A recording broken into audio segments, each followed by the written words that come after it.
मी पुण्याच्या शिवाजीनगरच्या model colony या उच्चभ्रू भागामध्ये उभा आहे.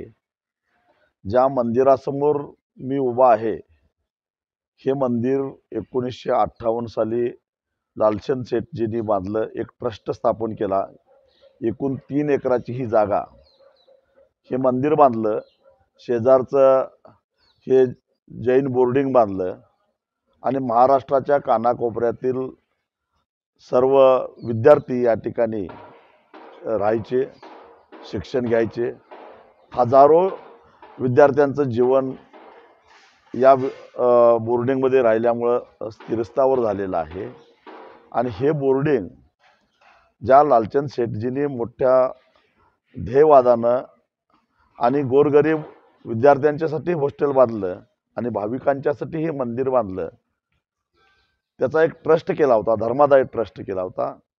आणि त्यांचे जे काय वारसदार आहेत ते त्यांचे ट्रस्टी होते. या ट्रस्टीने ही अख्खीच्या अख्खी जागा आता विकून टाकलेली आहे.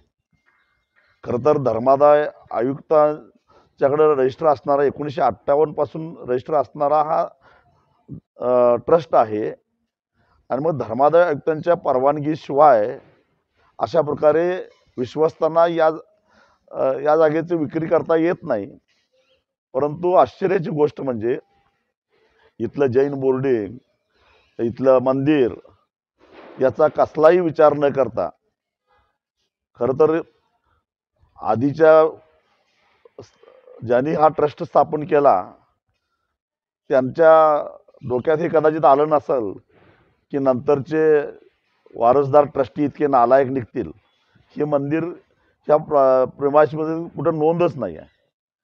आणि त्यामुळे ही अख्खी 3 एकराची जागा आता गोखले इन्व्हेस्टर्स नावाची जी काही कंपनी आहे त्या कंपनीच्या नावावर झालेली आहे.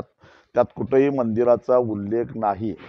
काही ट्रस्टी वारंवार सांगतात मंदिराला काही धक्का लागणार नाही. त्यांना एवढं सांगायचं आहे की तुमचा आता काही संबंधच राहिलेला नाही. आणि हे व्यवहारसुद्धा अत्यंत संशयास्पद झालेले आहेत. 30 सप्टेंबरला साटेकत झालं आणि त्याच्यानंतर लगेच याच्यावर कर्जही दिलं गेलं 1 ऑक्टोबरला. बिरेश्वर पतसंस्था जी कर्नाटकातली आहे त्यांनी 50 कोटी रुपये कर्ज मंजूर केलं आणि बुलढाणा अर्बन पतसंस्थेनं 20 कोटी रुपये कर्ज मंजूर केलं.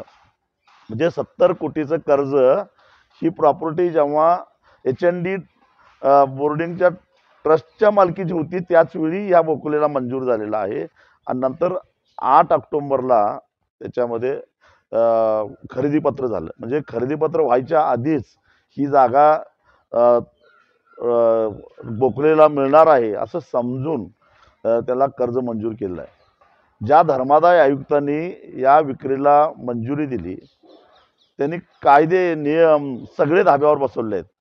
आणि हे धर्मादाय आयुक्त दुसरे तिसरे कोण नसून महाराष्ट्राचे मुख्यमंत्री देवेंद्र फडणवीस यांच्या जवळचे नातेवाईक आहेत. हा योगायोग नाही, लक्षात ठेवा.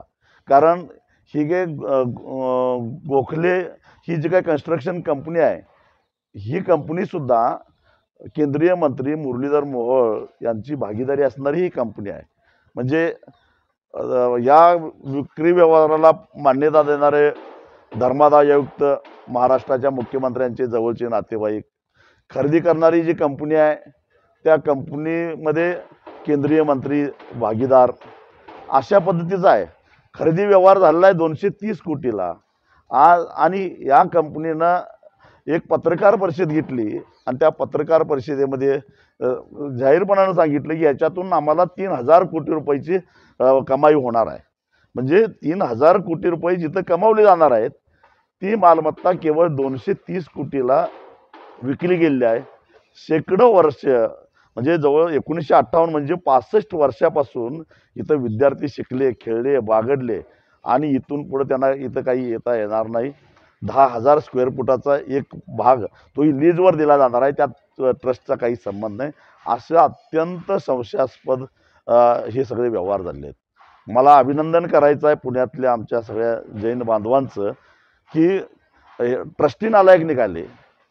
खरं तर या संपूर्ण जैन समाज हा अल्पसंख्याक समाज आहे.